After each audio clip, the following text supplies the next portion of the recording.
So hello and welcome to the May instalment of last month at UK Funfairs, and yeah, it's been a while, well, it's been about a week since you last saw anything from us. We're with the stuff from Thunderbolt that we were going to be rescheduling for later days. So yeah, that happened. And it may seem like that Hereford Mayfair was the only fair we went to in May. There was another one, however, that we did go to.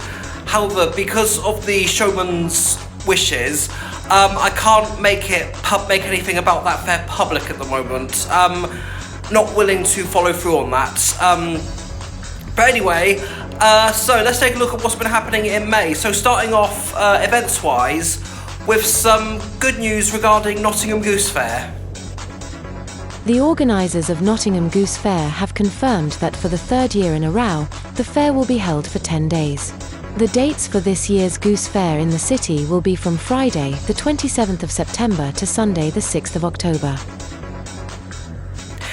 And now on to some new rides that have come to the UK during the month. Abbott has purchased the vertical limit KMG Speed from Anthony Baylet in France.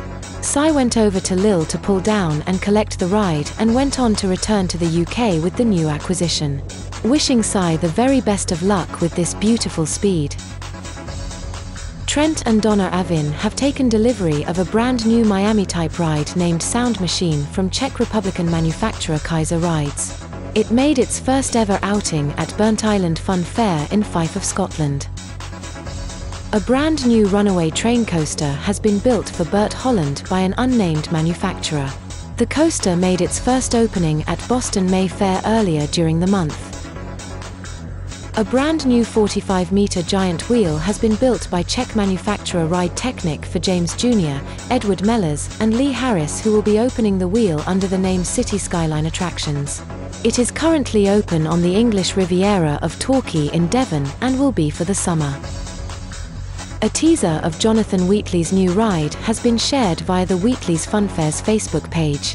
The ride, which is understood to be an outwards-facing confolding group extreme with Max in its name, is scheduled to be debuting at Mayfield in Edinburgh. After spending some time out in Saudi Arabia, the Apollo 13 Fabry Booster Max has finally made its UK debut under the ownership of John Bagnall. The ride, which many will remember being brand new to the Kuchenmeister family in Germany from 2016 until being sold to the Mellors Group in 2022, who then sold it to Bagnall later on that year. It made its UK debut with Carousel Funfairs at Wythenshawe Park in Manchester.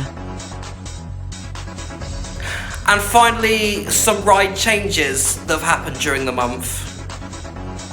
Evan Moran Jr. has purchased the Superride Superstar dubbed Thunderbolt from Flambards theme park in Helston, Cornwall. The ride, which was brand new to Scott Manning in 1999 until going on to Flambards in 2001, is undergoing some major work and should be back out on the travelling scene for the first time in 24 years. We wish Evan the very best of luck with this venture.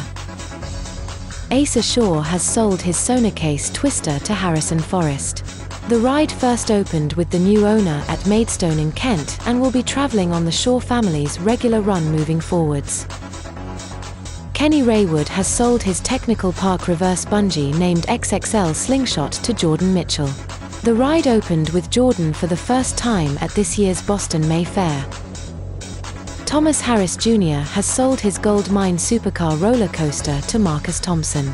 At the moment, we have not received any news on when or if the ride has opened with the new owner, but we could be seeing it open within the Scottish area. Aaron Bradley has sold his Cadoxton Roundup named Meteorite to Dane Jackson. The new owner is currently looking for a ground to first open the ride at under the new ownership. Carol Wynne has passed on her Jackson Waltzer, formerly known as Night Fever, to youngest daughter Anthea and son-in-law Arthur Price Jr. The ride has undergone a lot of work, including new artwork, railings, floor panels, and more before made its first outing under new hands. Another Jackson Waltzer to change hands was Johnny Humphrey's one, which he sold to Mitchell Barker. The ride is currently on the Kays Run in the West Midlands. Carter's Steam Fair have sold their Kings of Rock and Roll supercar Dodgems to an unnamed buyer. So far, the buyer in question has not publicly come forward, but we wish them the best of luck with this purchase. David Noyce has sold his Orton and Spooner Waltzer to Irish showman Dylan Kelly. At the moment, we are still awaiting confirmation on when and where the ride will first be opening with the new owner. John Birch has sold his 2018-built PWS Rides Sizzler Twist to Luke Shufflebottom. The ride made its last opening with Birch at Santa Pod Raceway before going on to the new owner. Will Pankhurst has sold his Cadoxton Roundup named Turbo to Thomas Robinson. The ride was bought by Thomas for his son Jaden and opened up at Chesterfield earlier in the month. And with all that, back to the studio.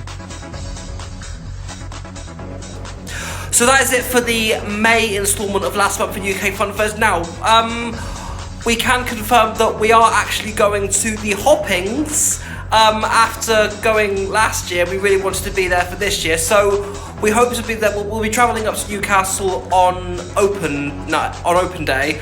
So hopefully we may spend a bit of time, depending on what time we get to the hotel, because it's in it's quite on the outskirts of the area that it's held in. But anyway, so in between then, I don't think there's anything we've got our eye on. We were actually going to do Jennings in Trowbridge.